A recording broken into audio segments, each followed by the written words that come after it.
On the night before the world changed, a handful of saboteurs struck silently in the dark, not with armies, but with wire, fire, and courage.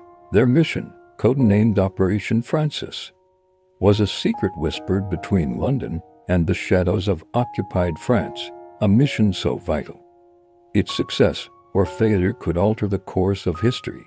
June 1944. The world holds its breath. Allied forces are about to storm the beaches of Normandy in the largest amphibious invasion ever attempted. D-Day. But victory isn't guaranteed on the sands. It must be secured in the fields, forests, and villages of France.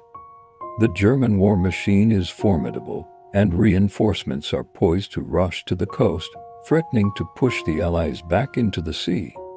Stopping them is paramount. This is where our story begins, not in a grand war room, but in the clandestine offices of Britain's Special Operations Executive, or so, Churchill's Ministry of Ungentlemanly Warfare. Their plan is audacious: paralyze the French railway system, the steel arteries pumping German troops and supplies toward Normandy. To do this, they need more than bombers. They need boots on the ground deep behind enemy lines. Enter a small team of elite British agents, trained in the arts of sabotage, stealth, and survival.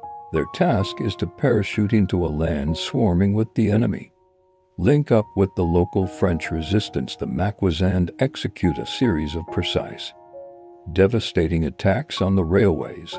This is Operation Francis. The planning was a masterpiece of covert coordination. Encrypted messages flew back and forth between headquarters in London and hidden radios operated by the Maquis. They identified the most critical targets, not just trucks, but railway turntables, signal boxes, and, most importantly, key viaducts and tunnels that would take weeks, if not months, to repair. Every detail was scrutinized, from moon phases for the parachute drop to the exact amount of plastic explosive needed for each target. For the British agents, the mission was a leap into the unknown. For the French Maquis, it was a fight for their homes, their families, their very soul. They knew the landscape, they had the local intelligence, but they lacked the specialized equipment and training that the SO could provide. Together, they formed a lethal combination. On a moonless night in early June, a Halifax bomber roared over the French countryside. Inside, the SO team checked their gear one last time. Below them, darkness. But in that darkness, a signal fire lit by their Maquis comrades flickered to life. This was the drop zone. The green light flashed. One by one, they plunged into the night, their parachutes blossoming like ghosts against the sky. Landing was just the first hurdle. The tension was constant, and not in the pit of the stomach that never loosened. The agents were met by their Maquis contacts and spirited away to hidden forest camps. Here, the real work began. They unpacked the tools of their trade: Sten guns, radio sets, and slabs of P4, a malleable plastic explosive.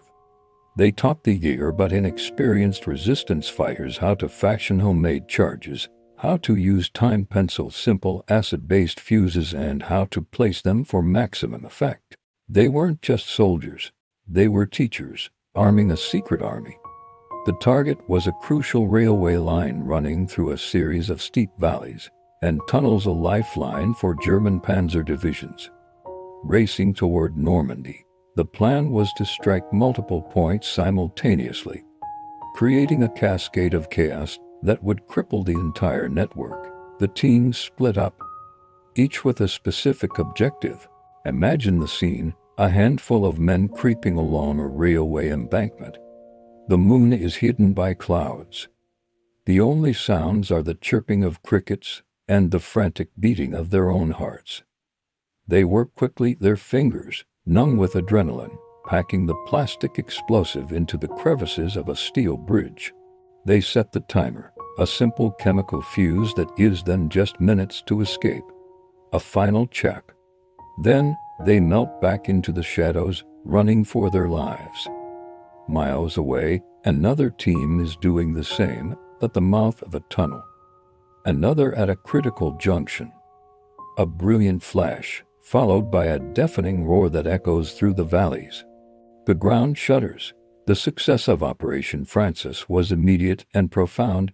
A panzer division vital for the counterattack in Normandy was delayed for critical days, stuck behind the wreckage. Other units were forced onto roads, where they became easy targets for Allied fighter bombers. That delay, bought with courage and dynamite, gave the Allied forces on the beaches the precious time they needed to consolidate their foothold, to push inland, and to begin the liberation of France. But this victory came at a terrible cost. While the British show agents were eventually exfiltrated, their French comrades, the men and women of the Maquis, stayed behind. They continued the fight, but they were now marked men. But their courage is etched into the very soul of a free France. Operation Francis is more than just a war story. It's a testament to the power of a few determined individuals to change the world. It's a story of trust between allies, of incredible bravery in the face of overwhelming odds, and of the quiet, often forgotten, sacrifices upon which great victories are built. These weren't superheroes.